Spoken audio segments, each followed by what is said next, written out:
Hi friends, कुछ ऐसे points की बात कर लेते हैं जो हमारे मैनिफेस्टेशन में ब्लॉकेज क्रिएट करते हैं। और ये ब्लॉकेजेस कोई दूसरे बाहर वाले नहीं क्रिएट करते, हम खुद ही क्रिएट कर रहे होते हैं। इसीलिए हमारी विशेष पूरी होने में देर होती है, डिले होता है। क्या हैं ऐसी चीज़ें, कौन कौन सी ऐसी बात है जो हम शायद गलती कर रहे हैं और उसी गलती की वजह से ना प्रेयर्स वर्क कर रहे हैं, ना अफर्मेशन वर्क कर रही है, ना कोई स्पेल, ना कोई टेक्निक। आइए जान लेते हैं ताकि हमें पता चले और हम अपने आप को ठीक कर पाएँ। ओके, और ये सभी करते हैं, इसलिए ध्यान से सुनिएगा। सबसे पहली चीज़ आती है फियर ऑफ फेलियर, डर इस बात का कि हम हार जाएंगे, हमें नहीं मिलेगी चीज़ें, हमारे साथ कुछ अच्छा होगा नहीं, विश हमारी पूरी नहीं होगी, ऐसा तो हो ही नहीं सकता। ये सारी जितनी चीज़ें आप लोगों के दिमाग में घूम रही होती हैं हमेशा, ये आपके लिए सबसे पहला ब्लॉकेज क्रिएट कर देती है जब आप अपनी विश को मैनिफेस्ट नहीं कर पाते हो। तो अपने डर पे जीत हासिल करो प्लीज़। और वही तो लेट गो होता है कि हम डे 1 से बोल देते हैं कि लेट गो करो, अपने डर को लेट गो करो। मेडिटेशन कीजिए, इसके लिए मेडिटेशन करेंगे, सोच का आना जाना थोड़ा कम हो जाएगा, आपको हेल्प मिलेगी, राइट। दूसरा होता है खुद से ही नेगेटिव सेल्फ टॉक करना। मतलब अपने आप से बातें कर रहे हैं हम, और अपने आप से भी जब बातें कर रहे हैं तो नेगेटिव ही कर रहे हैं। कि सपोज अगर रिलेशनशिप में है तो वो तो किसी और के साथ है, वो तो मुझे प्यार ही नहीं करता, उसके पेरेंट्स तो नहीं मानेंगे कभी भी, या मेरे पेरेंट्स तो मुझे नहीं लगता कभी मानने वाले हैं, मुझे नहीं लगता ये शादी कभी हो पाएगी। अपने आप से ही बातें किए जा रहे हो और फिर कर क्या रहे हो आप लोग, एक ऐसी अफर्मेशन नेगेटिव थॉट यूनिवर्स में वाइब्रेट कर रहे हो जिसमें कोई रोक नहीं है। इसीलिए तो नेगेटिव थॉट जल्दी से मैनिफेस्ट होती है, क्योंकि उसको रोकने के लिए कुछ है ही नहीं, कहीं कोई फ्रिक्शन है ही नहीं। जब नेगेटिव सोच रहे हो ना इस तरह का, तो फिर इमोशंस भी तो ऐड करते हो, फिर वो रोने के तौर पे हो, सैड होने के तौर पे हो, तो सब कुछ बहुत अच्छे से डाल के फ्यूल टू फायर करके नेगेटिव थॉट को आप लोग आसमान में भेजते हो, यूनिवर्स में भेजते हो, कैसे नहीं मैनिफेस्ट होगा। ओके, नाउ इसके बाद आता है lack of belief and process. जो टेक्निक आप कर रहे हो, जो प्रेयर आप कर रहे हो, उसमें आपका विश्वास ही नहीं है। अगर सपोज मान लिया कि आपको सिर्फ इतना भी बोल दिया गया है कि आप कोई सपोज मान लो, सबसे सिंपलेस्ट की बात करते हैं कि 111 टेक्निक 11 बार अपनी विश को लिखिए, आपको विश्वास ही नहीं होगा। आपको लगेगा क्या 11 बार लिखने से मेरी विश पूरी हो जाएगी। तो जहाँ पे विश्वास नहीं है वहाँ पे तो कुछ भी नहीं है, विश्वास की डोर पे तो सब कुछ है। ओके, तो ट्रस्ट नहीं है, बिलीफ ही नहीं है, तो फिर यूनिवर्स तो इसी चीज़ पे वाइब्रेट करता है, बिलीव रिसीव। ओके, तो प्लीज़ आपको अगर कोई चीज़ आपने उठाई है, कोई प्रेयर उठाया है, यूनिवर्सल एनर्जी से कनेक्ट करने की कोशिश कर रहे हो, तो पूरा विश्वास रखो, यूनिवर्स हैज़ नो बाउंड्रीज। ठीक है, कोई वहाँ पे कोई वो नहीं है। और इतनी अथाह शक्तियाँ हैं जिनके बारे में हमें शायद ना सोच भी नहीं पाएंगे हम कि कितना है।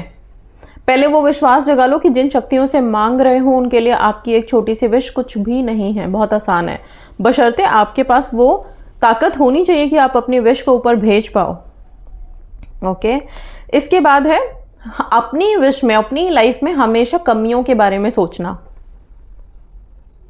आप उसमें जो खूबियां हैं, पॉजिटिविटी है, उसको देखना ही नहीं चाहते हो, सिर्फ कमियां। रिलेशनशिप है तो भी कमियां, कि वो मुझसे प्यार नहीं करता, वो मेरी बात नहीं सुनता, बहुत ईगो एटीट्यूड में है, बहुत ऐसे है, बहुत वैसे है, पता नहीं क्या क्या। कोई जॉब है तो उसमें भी कोई और भी कोई पर्टिकुलर विशेस हैं, तो उसमें भी सिर्फ कमियां देखना। कोशिश कीजिए नेगेटिविटी में भी पॉजिटिविटी ढूंढने की। अगर रिलेशनशिप में आए हैं आप किसी के साथ और अभी रिलेशनशिप डिस्टर्ब हो गया है, या आपका पर्सन आपको वैल्यू नहीं दे रहा, तो इसका मतलब ये नहीं कि रिलेशनशिप शुरू से ही ख़राब था, बिल्कुल भी नहीं। पर्सन अगर आपसे मिला तो कुछ तो क्वालिटीज़ रही होंगी जिसको देख के आपने उसको पसंद किया, या उन्होंने आपको पसंद किया। तो जो अच्छी चीज़ें हैं प्लीज़ उस पर फोकस करना शुरू कीजिए, ग्रेटफुल रहना शुरू कीजिए, राइट। तब जा कर के आप पॉजिटिवली मैनिफेस्ट कर पाएंगे। सिर्फ कमियों के बारे में सोचेंगे कभी नहीं होगा। ठीक है, पेरेंट्स से अप्रूवल लेने जा रहे हो और ये सोचोगे कि मेरे पेरेंट्स मुझसे प्यार ही नहीं करते, कभी किया ही नहीं, तो आपके पेरेंट्स अचानक से अभी कैसे प्यार करने लगेंगे। आपको अपने पेरेंट्स के लिए मन में पॉजिटिविटी लानी होगी ताकि वही सेम चीज़ आप वाइब्रेट कर पाएँ जब आप उनसे अप्रूवल लेने जा रहे हैं। ओके, चेंजेस कभी भी हो सकते हैं, किसी भी वक्त हो सकते हैं। आप लोग रेडी रहिए और अपने मन को हमेशा ये समझाइए कि कोई भी चीज़ बदल सकती है। अगर इंसान बहुत रूड है तो वो वापस से चेंज हो सकता है, प्यार में आ सकता है, आपकी बातें समझ सकते हैं। लेकिन आप ही यहाँ से स्ट्रांग बन के मत जाइए कि चीज़ें कभी चेंज ही नहीं होंगी। परिवर्तन प्रकृति का नियम है वैसे भी, ठीक है। तो हम तो कोई भी नहीं है चीज़ों को स्टॉप करने वाले, राइट। इसके बाद ओवर थिंकिंग, बहुत ज़्यादा सोचते रहना, होगा नहीं होगा, कैसे होगा, 24 घंटे उसी को दिमाग में दौड़ाए जा रहे हो, राइट। तो फिर कैसे पॉसिबल है कि कोई अफर्मेशन आप दोगे और वो आपके सबकॉन्शियस में जाएगा। ओवर थिंकिंग ख़त्म करिए, बहुत ज़्यादा मत सोचिए क्या होगा, कैसे होगा, कब होगा, अच्छा एक दिन मिस हो गया तो अब क्या होगा। इतना पैनिक करने की ज़रूरत नहीं है। कोई टेक्निक कर रहे हो, जितना इजी गोइंग रहोगे, हाँ डेडिकेटेड रहना है। इजी गोइंग का मतलब कभी भी ये नहीं होता कि लापरवाह हो गए, अनडिसिप्लिन हो गए, नहीं। डिसिप्लिन में रह कर के आपको मेंटेन करनी है अपनी पंक्चुअलिटी को। जिस टाइम पे जो करना है रिचुअल उस टाइम पे करना ही है, मेडिटेशन करना है तो करना ही है। ओके, सो प्लीज़ इस चीज़ को ध्यान में रखेंगे। इसके बाद एक्शन क्या लेना है, वो एक्शन ही नहीं लेना चाहते हो। जो डिज़ायर एक्शन लेना होता है, जिस वक्त लेना होता है उस वक्त लेना ही नहीं चाहते।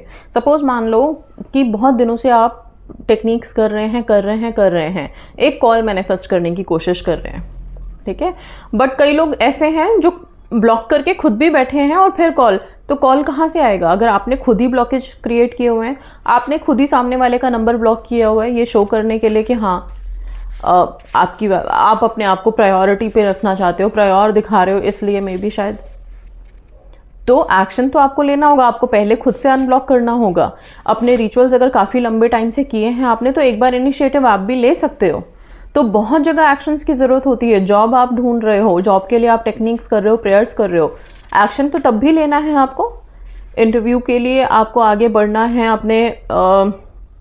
आपको अपने रिज्यूमे अपलोड करने हैं, सर्च करनी है अपने लिए जॉब, राइट। तो एक्शन जहाँ रिक्वायर्ड है वहाँ रिक्वायर्ड है। हेल्थ मैनिफेस्ट कर रहे हो, हेल्थ के लिए भी जो नेसेसरी एक्शंस हैं वो आपको लेने ही पड़ेंगे, लेने ही होंगे, ठीक है। इसके बाद आता है कुछ लिमिटिंग बिलीव्स। अब क्या है, कुछ ऐसी चीज़ें हैं जो हम अपने दिमाग से निकालेंगे ही नहीं। क्या, जैसे कि कई लोगों को तो विश्वास ही नहीं होता है किसी मंत्रा प्रेयर पे कि कोई मंत्र और प्रेयर काम भी करता है, ठीक है। तो अपनी जो ये लिमिटिंग बिलीव्स है ना, प्लीज़ इसको हटाइए। ये जो सोच एक जगह हम रोक के रख लेते हैं कि इससे आगे कुछ हो ही नहीं सकता, कुछ भी हो सकता है, बशर्ते आप अपनी सोच को इतना मजबूत कर लीजिए और बिलीफ, अपने ट्रस्ट को, अपने विश्वास को पक्का कर लीजिए, बस। ओके, इसके बाद आता है आप अपने गोल्स को लेकर के, अपने ड्रीम्स को लेकर ही स्पेसिफिक नहीं हो। अपनी विश को चाहिए क्या आपको, बेसिकली ना कोई भी चीज़ मैनिफेस्ट करने से पहले एक क्लियर पेपर पे लिखो कि आपको चाहिए क्या। कई बारी तो इतने कंफ्यूज्ड हैं कि सपोज स्पेसिफिक पर्सन ही मैनिफेस्ट कर रहे हो, मेरे पास कॉल्स भी आते हैं, अभी स्पेसिफिक पर्सन चाहिए लेकिन पता नहीं ये भी चाहिए कि नहीं चाहिए, सोलमेट आ गया तो वो भी चाहिए, ऐसे नहीं होता। प्लीज़ पर्टिकुलर रहिए अपने विश को लेकर के। जब तक आप टेक्निक्स कर रहे हैं एटलीस्ट तब तक एक पर्टिकुलर इंटेंशन यूनिवर्स में भेजिए। तो अपनी विश को लेकर के बहुत क्लियर रहिए कि आपको क्या चाहिए। कंफ्यूज रहेंगे, कंफ्यूजन वाला अगर कोई थॉट आप यूनिवर्स में भेजोगे तो कैसे मैनिफेस्ट होगा, राइट। ये हो गया। नाउ यस, ये वाला सबसे ज़्यादा इंपॉर्टेंट है कि दूसरों से खुद को कंपेयर करना शुरू करना। अभी अगर दूसरे की सक्सेस स्टोरी देखी तो देख करके सबसे पहले मन में ये आ जाए कि इन लोगों का तो विशेष पूरी हो रही है, मेरी क्यों नहीं हो रही है, राइट। या इनको तो ऐसे मिल गया, मुझे क्यों नहीं मिल रहा। सबकी लाइफ के सिचुएशन, सबके लाइफ के कर्मा, सबके लाइफ के प्लैनेट्स, सब कुछ बहुत डिफरेंट है। हर किसी का की लाइफ के सर्कमस्टांसेस सब कुछ बहुत डिफरेंट है, ठीक है। तो किस परिस्थिति में आप हैं, किस तरह की सिचुएशन में आप हैं, ये सब चीज़ें डिपेंड करती हैं और ये सब चीज़ें डिसाइड करती हैं कि आपकी विशेस को कितना आगे पुश कर पाएंगे। तो दूसरों से कंपेयर मत कीजिए। हो सकता है कि कुछ मामले में आप बहुत अच्छे हों, उनसे सुपर्ब हो आप, राइट। कंपेयरिंग बंद करिए अपने लिए, कभी भी नहीं। आप अलग हैं, आपकी क्वालिटीज़ अलग हैं, आपके लिए जो यूनिवर्स की ब्लेसिंग्स हैं वो डिफरेंट है और वो मिलेंगी।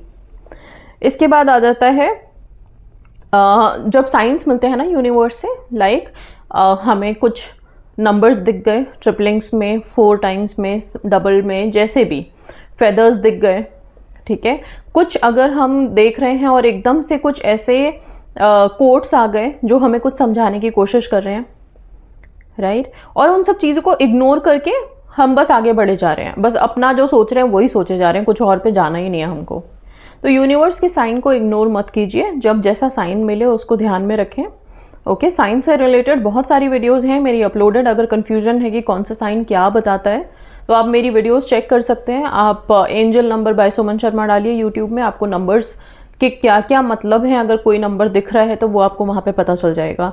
अगर फिर भी कंफ्यूजन है कि हाँ अभी ये थोड़ा डिफरेंट नंबर है, इसका क्या मतलब है, ज़्यादा परेशान होने की ज़रूरत नहीं। जिस टाइम पे इस तरह के नंबर्स दिख रहे हैं, आप वो टाइम, वो सेकेंड अपने लिए यूज़ कीजिए, अपनी विशेस को प्रेजेंट टेंस में बोलना शुरू कीजिए।